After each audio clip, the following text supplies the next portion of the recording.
Laurie Evans, Jonathan Trott, Ian Bell and Tim Ambrose all scored 50s as Warwickshire moved towards a position of safety on the penultimate day of their LV County Championship match at Edgbaston against Middlesex.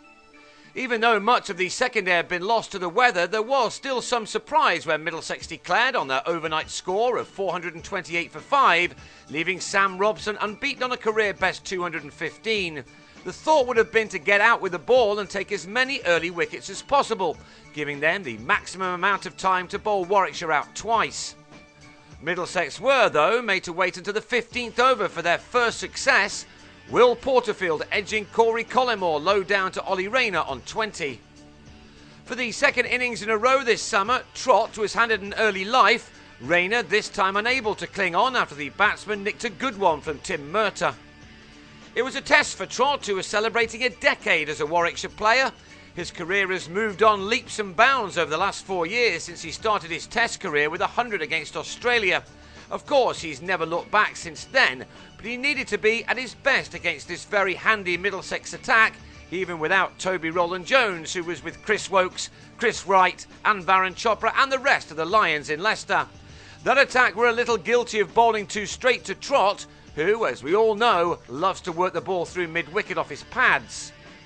With Chopra in Leicester and Ian Westwood injured, Evans was given the job of opening the innings, and this vastly improving player didn't let anybody down either. He battled hard through the morning session and now looked to make the most of that hard work in the afternoon. He was rewarded with his second 50 of the summer. It came off 130 balls, 6 of which he struck for 4, and it was an innings which was ensuring that Middlesex's plans of trying to enforce the follow-on were unlikely to work out. Those on England watch ahead of the busiest of international schedules this summer would have enjoyed the battle between Trott and Stephen Finn. It was one being won by the batsman as Finn struggled for rhythm. He's yet to hit his straps really this summer. However, even when not firing on all cylinders, Finn can be very dangerous, as Evans found out when taking one on the hand. This after he'd been at the crease for 3 hours and so would have been seeing the ball pretty well. Evans tried to carry on, but soon the blow was affecting him too much and so he was forced to retire hurt on 59 at 128 for 1. X-rays later showed that Evans had indeed broken his hand. Trott was having no such problems and he secured his second 50 in 2 championship innings this summer. Another boundary off Finn took him there from his 97th delivery, that being his 9th 4. He looks well set for the summer ahead. He was now at the crease with his England teammate Bell, and the home faithful would have been expecting some classy work from both for some while. They would not have been disappointed by these exquisite on-drives, shots of pure class that only those at the top of their game can reel off with any ease. But in the end, this pair spent only 9 overs together because on 65, Trott edged Murtagh to David Milan at first slip. He left with a total on 158 for 2. And that became 162 for 3 in the next Murtagh over, as he encouraged Jim Troughton to play a short ball into the hands of a well-placed leg gully. The Warwickshire skipper went without scoring.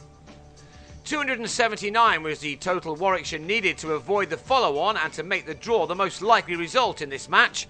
More quick wickets now for Middlesex would have certainly put some pressure on their hosts, but both Bell and Ambrose stuck to their task rather well. Given the amount of players Warwickshire are missing from this game through the Lions and through injury, you get the feeling that they would be pretty pleased to get out of this match against one of the division's front runners with a draw, and these two batsmen were helping that cause no end with some lovely shots on what remained a good surface to bat on in Birmingham. Bell eased to his 50 off 90 balls, and as with Trott, it was his second in 2 innings for his county this summer. He needed 90 balls for the half-century and that had contained 6 fours. He and Ambrose were developing their partnership rather nicely, and the hope was that the follow-on would be out of the equation by the day's end. Ambrose matched Bell shot for shot and he too made it to a 50, the 4th Warwickshire player to do so. His had taken him 89 deliveries in which he struck 5 boundaries. In 7 championship innings this summer, Ambrose has got this far on 3 occasions, turning one of those 50s into a ton. Both batsmen looked as if they would bat for some time yet and certainly bat out the day, which may yet see the two captains huddled in a corner somewhere on the final morning. Perhaps, though, neither will want to give their opposition a sniff of a chance. After all, these two teams are expected to be challenging for the title come September. The fourth wicket partnership between these two was worth 96. It was ended when Bell, on 62, was legged before to Corey Collymore to a delivery which kept low.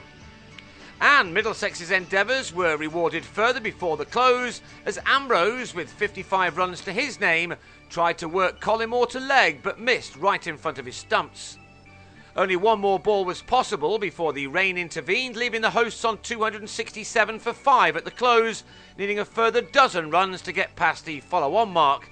They're effectively 6 down, of course, with Evans' injury, but that shouldn't make much of a difference to the outcome of this game as we go into the final day.